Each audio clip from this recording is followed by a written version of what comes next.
Hi hello. Second wedding anniversary ആയതുകൊണ്ട് തന്നെ എവിടെ പോകണമെന്ന് ആലോചിച്ചുകൊണ്ടിരുന്നിട്ട് പ്ലാൻ ചെയ്ത് അവസാനം ഒന്നും നടന്നില്ല. പണ്ടുള്ള ആൾക്കാർ പറയൂലേ, കുളിപ്പിച്ച് കുട്ടിയില്ലാണ്ടാക്കിയെന്ന്. അത് തന്നെയായിരുന്നു നമ്മുടെ അവസ്ഥയും. അങ്ങനെ ലാസ്റ്റ് നമ്മൾ ഫൈനലായിട്ട് ഫിക്സ് ചെയ്തു, പൊന്മുടിയെങ്കിൽ പൊന്മുടി പോവാം. അങ്ങനെ വീട്ടിലുള്ള എല്ലാ കുട്ടീസിനെയും കുറുമാണീനെയും കെട്ടിപ്പറക്കി ഞങ്ങൾ നേരെ പൊന്മുടിയിലോട്ട് വിട്ടു. അവിടെ ചെന്നപ്പോഴത്തേക്കാണെങ്കിലോ ഭയങ്കരമായിട്ടുള്ള മഴ. പെട്ടു എന്ന് പറഞ്ഞിരുന്ന ടൈമിൽ എന്തായിരുന്നാലും വന്നു, ഇനി കയറി കണ്ടിട്ട് പോകുന്നതേ ഉള്ളൂ എന്ന് പറഞ്ഞ് ഫ്രണ്ടിലോട്ട് പോയി.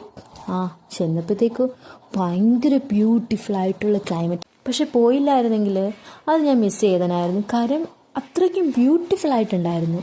ഒന്നുമില്ല പറയാൻ വേണ്ടിയിട്ട്, ഒന്നുമില്ല. പിന്നെ സൺഡേ ആയതുകൊണ്ട് തന്നെ നല്ല തിരക്കും ഉണ്ടായിരുന്നു. ചെറിയ മഴയുണ്ട്, നല്ല ഫോഗുണ്ട്, തണുപ്പുണ്ട്. അടിപൊളി. അങ്ങനെ സെക്കൻഡ് വെഡിങ് ആനിവേഴ്സറി ഒരു മെമ്മറബിൾ ആയിട്ട് തന്നെ നിൽപ്പുണ്ട്. അപ്പോൾ മോള് വന്നിട്ട് ഫസ്റ്റാണ്, അപ്പോൾ അതിൻ്റെ ഒരു സന്തോഷം. പിന്നെ